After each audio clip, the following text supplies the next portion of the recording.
ವಕ್ಫ್ property ಮೇಲೆ ಅನಗತ್ಯವಾಗಿ ಪ್ರಚಾರ ಮಾಡತಕ್ಕಂಥದ್ದು. ವಕ್ಫ್ ಪ್ರಾಪರ್ಟಿ ಮೂಢ ಪ್ರಕರಣದ ಬಗ್ಗೆ ಅನಗತ್ಯವಾಗಿ ಪ್ರಚಾರ ಮಾಡತಕ್ಕಂಥದ್ದು. ವಾಲ್ಮೀಕಿ ಅಭಿವೃದ್ಧಿ ನಿಗಮದಲ್ಲಿ ಭ್ರಷ್ಟಾಚಾರ ಆಗಿದೆ, ಅದಕ್ಕೆ ಮುಖ್ಯಮಂತ್ರಿ ಕಾರಣ ಅಂತಕ್ಕಂಥದ್ದು.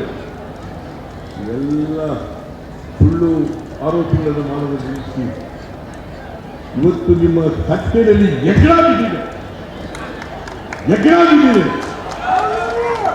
ನಾಚಿಕೆ ಆಗಲ್ಲ ನಿಮಗೆ, ನಾಚಿಕೆ ಆಗಲ್ಲ ನಿಮಗೆ.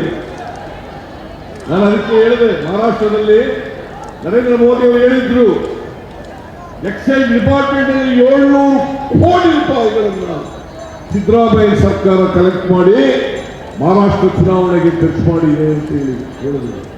ನಾನು ಹೇಳಿದೆ, ನರೇಂದ್ರ ಮೋದಿ ಅವರೇ, ನೀವು ಈ ದೇಶದ ಪ್ರಧಾನಮಂತ್ರಿಗಳು, ನೀವು ಸುಳ್ಳು ಹೇಳಬಾರದು.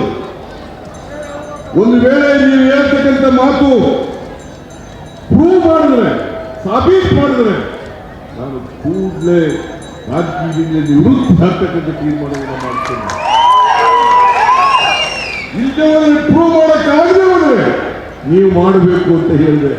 ಹೆಸರೇ ಇಲ್ಲ.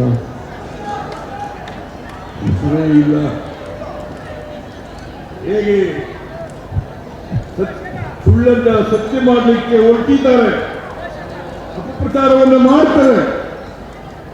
ನರೇಂದ್ರ ಮೋದಿ ಪ್ರಧಾನಮಂತ್ರಿಯಿಂದ ಹಿಡಿದು ಕರ್ನಾಟಕದಲ್ಲಿರ್ತಕ್ಕಂಥ ಬಿಜೆಪಿಯವರು ಸುಳ್ಳು ಪ್ರಚಾರವನ್ನು ಮಾಡ್ತಕ್ಕಂಥ